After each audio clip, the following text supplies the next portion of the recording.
Sir నమస్కారం sir. నమస్తే. Sir పిఠాపురంలో ఇప్పుడు ఒక స్టిక్కర్ల గొడవ నడుస్తుంది సార్. ఇటు పవన్ కళ్యాణ్ గారి సపోర్టర్స్, ఆయన అభిమానులు వాళ్ళ వెహికల్స్ పైన పిఠాపురం ఎమ్మెల్యే తాలూకా అని చెప్పేసి రాసుకుంటూ ఒక స్టిక్కర్ అతికిచ్చేసుకుంటున్నారు. ఇటు వంగా గీత వాళ్ళకు పోటీగా వీళ్ళు కూడా డిప్యూటీ సీఎం తాలూకా అని చెప్పేసి ప్రచారం చేసుకుంటున్నారు. ఏ విధంగా చూడొచ్చు అంటారు సార్ వీటిని? అంటే ఫోటోలు వేసుకుంటున్నారు కదా, ఫోటోలు వేసుకుంటే నో ప్రాబ్లం. ఎవరు ఆకాంక్షలు వాళ్ళు 4వ తారీఖు వరకు వాళ్ళ ఆకాంక్షలు బయటకు చెప్పుకోవడంలో తప్పేం లేదు. ఓకే. 4 తర్వాత ఏదైనా తేడా జరిగితే స్టిక్కర్లు మార్చుకుంటారు. ఒకటి మార్చుకోకపోయినా పెద్ద ప్రమాదం ఏం లేదు. తర్వాత మన దేశంలో పర్టికులర్గా మన తెలుగు రాష్ట్రాల్లో కావచ్చు, అంతకంటే ముఖ్యంగా ఆంధ్రప్రదేశ్లో ప్రతి 2 వీలర్కి లేకపోతే 4 వీలర్కి ఏ వెహికల్ అయినా కానీ దానికి కూడా కులం ఉంటుంది. మీకు వెనకాల ఎన్టీ రామారావు గారు చేయి జాచి పిలుస్తున్నట్టుగా ఒక స్టిక్కర్ వేసి ఉంటే అది కమ్మ కులానికి చెందినటువంటి బండి కింద, అది ఏ బండి అయినా కావచ్చు. వంగవీటి మోహన్ రంగా గారి స్టిక్కర్ కనుక ఉంటే అది కాపు బండి కింద, అది కాపు కులానికి చెందినటువంటి బండిగా దాన్ని భావించవచ్చు. ఇలా రకరకాలు యాదవులు కృష్ణుడిది పెడుతున్నారు, కొన్ని సందర్భాల్లో కృష్ణదేవరాయలది పెడుతున్నారు. ఇలా ఎవరి అంటే అంబేద్కర్ది కనుక వేస్తే అది దళిత కులాలకు చెందినటువంటిదని, దానిలో కూడా మళ్ళీ ఒక డివిజన్ జగజీవన్ రామ్ది పెడితే అది మాదిగలదని, ఇలా రకరకాల ప్రతి బండికి కులం ఉంది.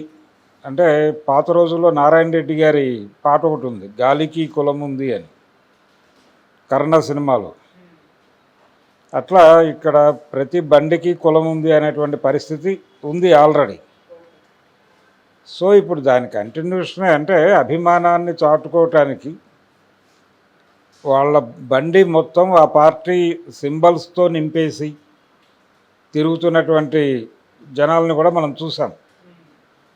అలాగే ఒంటికి ఆ పార్టీ జెండాయే పెట్టుకుని ఆచ్ఛాదనగా పెట్టుకుని తిరుగుతున్నటువంటి వాళ్ళని చూసాం. నిరంతరం ఆ పార్టీ జెండా వాళ్ళ వెహికల్కి కట్టుకుని తిరుగుతున్న వాళ్ళని చూస్తున్నాం. అంటే ఒక మోటివేషన్ కోసం ఇవన్నీ చేస్తారు. ఇప్పుడు జై శ్రీరామ్ అనేటువంటి నినాదం ఉంది. ఈ నినాదాన్ని చాలా పెద్ద ఎత్తున ప్రమోట్ చేయటం జరుగుతోంది దేశంలో. ఆ ప్రమోట్ చేస్తోంది కూడా గుజరాతీ బనియాలు, రాజస్థానీ మార్వాడీలే చేస్తున్నారు. మొన్న శ్రీరామనవమి సందర్భంగా ఎవరి బండి అయినా ఎక్కడ ఏ సిగ్నల్ దగ్గర వెహికల్స్ ఆగినా కానీ ఆ వెహికల్కి ఫ్లాగ్ లేకపోతే, జై శ్రీరామ్ అనేటువంటి జెండా లేకపోతే వాళ్ళే జెండా ఇచ్చి పెట్టుకోండి బండికి, అలాగే మీ ఇంటి మీద ఎగరేయండి అని ఇంకో జెండా, 2 జెండాలు వాళ్ళే సరఫరా చేశారు.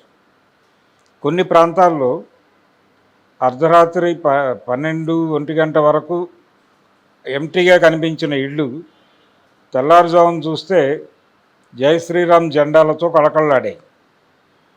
అంటే స్లీపింగ్ సెల్స్ లాగా, అంటే ఉగ్రవాదుల్లో స్లీపర్ సెల్స్ అంటారు. ఈ స్లీపర్ సెల్స్ లాగా కొంతమంది ఇలాంటి యాక్టివిటీలు చాలా బలంగా చేయటం మనం చూడవచ్చు. అలాగే పార్కుల్లో పొద్దున్నే వాకింగ్ చేసేటప్పుడు యాంటీ క్లాక్ వైజ్ డైరెక్షన్లో ఎవరో ఒకళ్ళు ఆ జెండా పట్టుకుని తిరుగుతారు. ఇదొక పైత్యం మనం ఈ మధ్యకాలంలో ప్రతి సిటీలోనూ, ప్రతి టౌన్లోనూ, ప్రతి పల్లెలోనూ కనిపిస్తోంది. ఓకే. ఏదో టైంలో ఇళ్ల మీద ఒక స్టిక్కర్ లాంటిది అక్షరాలు పడిపోతాయి జై శ్రీరామ్ అని. సడన్గా రాత్రి ఉండదు, అది పొద్దున్న చూసేసరికి అక్కడ జై శ్రీరామ్ అని ఒక స్లోగన్ ఉంటుంది.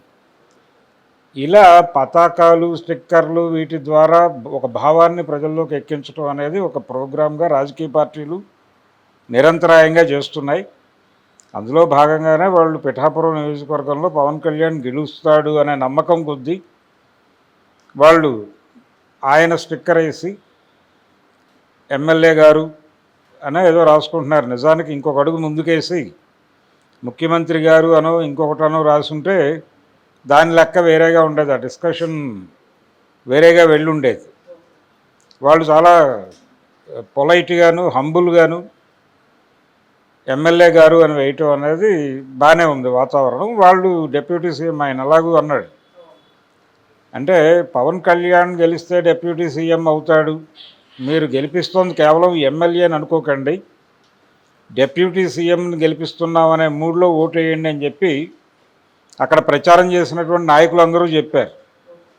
అదే ఆ ప్రకారమే జరిగింది. ఆ ప్రకారమే వీళ్ళు కూడా స్టిక్కర్లు వేశారు. ఆవిడకేమో అంటే ఆ ప్రకారం కూడా కాదు, నిజానికి చాలా హంబుల్గానే ఎమ్మెల్యే స్థాయిని మించలేదు వాళ్ళు కొంచెం కాన్ఫిడెంట్గా ఆ మాట ఎలాగూ బయటకు వచ్చింది కాబట్టి. అంటే పవన్ కళ్యాణ్ విషయంలో ఆ మాట వచ్చిన తర్వాతే వంగగీతకు ఆ ప్రతిపాదన వచ్చింది, మేము కూడా ఉప ముఖ్యమంత్రినే ఇస్తున్నాం ఈ నియోజకవర్గానికి అని. సో ఆవిడకి కూడా బెర్త్ కన్ఫర్మ్ గవర్నమెంట్ ఏర్పడితే. సో ఆవిడ పూర్తి స్థాయిలో ఆ హామీ ఆధారంగా ఆ స్లోగన్ వేసేసుకుంది. ఇదంతా కూడా అంతా ఇంకొక వారం రోజులు ఉంది, కరెక్ట్గా 1 వీక్లో క్లారిటీ వచ్చేస్తుంది ఎవరి స్టిక్కర్ ఉంటుంది ఎవరి స్టిక్కర్ పోతుంది అని. సో అప్పటి వరకు ఆనందపడిద్దాం, వాళ్ళు ఓకే సార్. ఇబ్బంది పెట్టద్దు. రెండో ఎన్నికలో జగన్మోహన్ రెడ్డి గెలిచినప్పుడు మోడీ చాలా ఎక్కువ స్థానాలతో గెలిచాడు. ఎవరు అతనితో మాట్లాడే అవకాశం కూడా లేని స్థాయిలో గెలిచారు వాళ్ళు.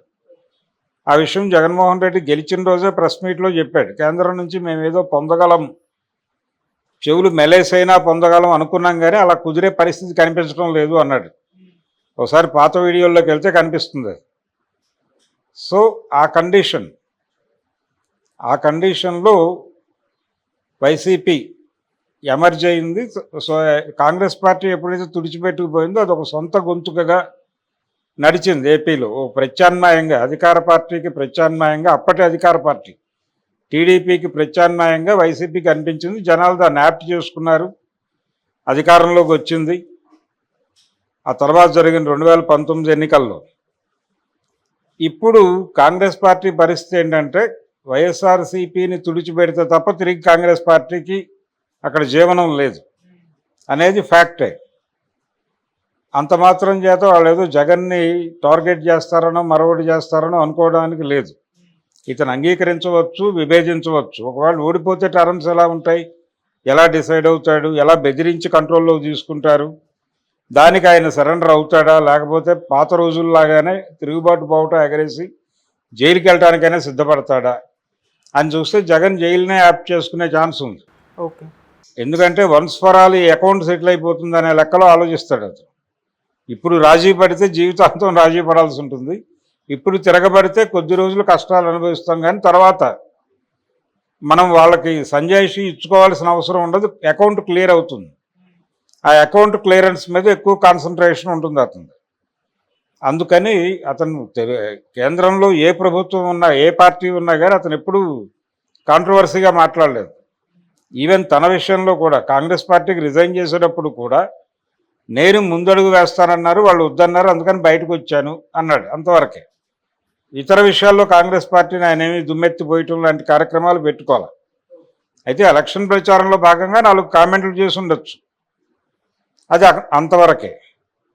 అందుకని కాంగ్రెస్ పార్టీ గెలిచేస్తే కాంగ్రెస్ పార్టీ పగ పెంచుకుని ఉంది కాబట్టి, తమ పార్టీ మొత్తాన్ని కంట్రోల్లో తీసేసుకుంది కాబట్టి, అంటే కేంద్రంలో కాంగ్రెస్ వస్తే ఆంధ్రప్రదేశ్లో వైసీపీ కష్టాల్లోకి వెళ్తుంది అంటానికి ఒక రీజన్ అక్కడ షర్మిల లీడర్షిప్లో ఉండటం, కాంగ్రెస్ పార్టీ వాళ్ళిద్దరి మధ్య గొడవలు ఉండటం, ఇవన్నీ రకరకాల ఈక్వేషన్స్లో మాట్లాడుతున్నారు.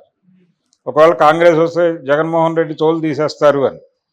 కానీ జగన్మోహన్ రెడ్డి నిర్ణయాత్మక శక్తిగా ఉన్నాడు ఏపీలో, తెలుగుదేశానికి సమాంతరంగా ఉన్నాడు.